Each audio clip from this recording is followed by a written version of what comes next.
আসসালামু আলাইকুম। আজকে রান্না করছি পাবদা মাছ। আর পাবদা মাছটা একদম শুকনা শুকনা করে ভুনা করছি। ঝুলঝুল করে পাবদা মাছ রান্না করলে কিন্তু মজা লাগে না। তো যা রান্না করি তাই একটা ভিডিও আপনাদের সাথে শেয়ার করি। তো পাবদা মাছ রান্না করার লেগে আমি প্রথমে পেঁয়াজ কইলা নিতেছি। আর আমার এই ভিডিও কিন্তু আমার ছোট্ট ছেলেই করে দেয়, আমাদের মোবাইলটা হাতে নিয়ে নাড়াচাড়া করে। তো এই যে পেঁয়াজগুলো কাটা শেষ, তার সাথে সাথে আমি ধনিয়া পাতা কাটছি, তারপরে কাঁচামরিচ, পেঁয়াজ, টমাটো কাটছিলাম, কিন্তু টমাটো আর দিই নাই। তো পাবদা মাছগুলো আমি ভালো করে ধুইয়া নিছি। ধুইয়া তার মধ্যে হলুদের গুঁড়া, মরিচের গুঁড়া, ধনিয়ার গুঁড়া, লবণ, জিরার গুঁড়া সব কিছু সুন্দর করে ভালো মতো মাইখা নেব। তো আমি কড়াইতে তেল দিয়ে আগে পেঁয়াজগুলো দিয়ে দিচ্ছি। আর পেঁয়াজগুলো একদম আমি ভাজা করে নেবো, বেরেস্তার মতো করে ভাজা নেবো। আর এদিকে মাছটি হাতে কষলে সুন্দর করে রাখা দিতেছি, যাতে মশলা মাছের মধ্যে ঢুকে। ছোটো মাছ যেভাবে রান্না করি আমি পাবদা মাছটা ওইভাবে রান্না করি।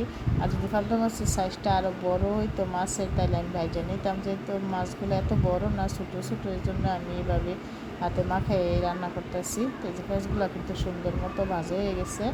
এখন আমি মশলা মাখানো মাছগুলো দিয়ে দিতেছি। যেহেতু মাছের মধ্যে সব মশলা দিয়ে মাখা নিছি, এই জন্য আর পেঁয়াজের মধ্যে কোনো মশলাই দিই নাই। তো একটু ভাজা ভাজা করতেছি, যেহেতু মাছগুলো ভাজছি না।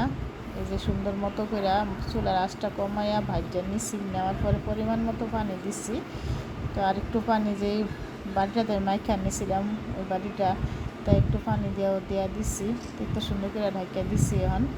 আর এদিকে রান্না করলে এই যে আরিয়ান বাবু আসা দাঁড়াই থাকবো, রোদের মধ্যে ছাদে যাইব, পানি নষ্ট করব, এর কাজই। আমি ছাদে রান্না করতে গেলে ও এরকম করে।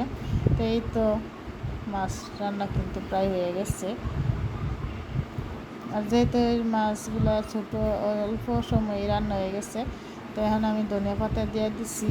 আর সাথে দিছি কাঁচামরিচ আর ধনিয়া পাতা দেওয়ার তো তরকারিটা অনেক সুন্দর কালার আসছে, কিন্তু আর খাইতেও অনেক মজা হয়েছিল। তো ছোটো একটা ভিডিও আপনাদের সাথে শেয়ার করলাম। ভালো লাগলে লাইক কমেন্ট শেয়ার করতে কিন্তু বললেন না। আর যারা আমার ভিডিওটা ইউটিউব দেখতেছেন, সাবস্ক্রাইব করে দিবেন। আল্লাহ হাফেজ।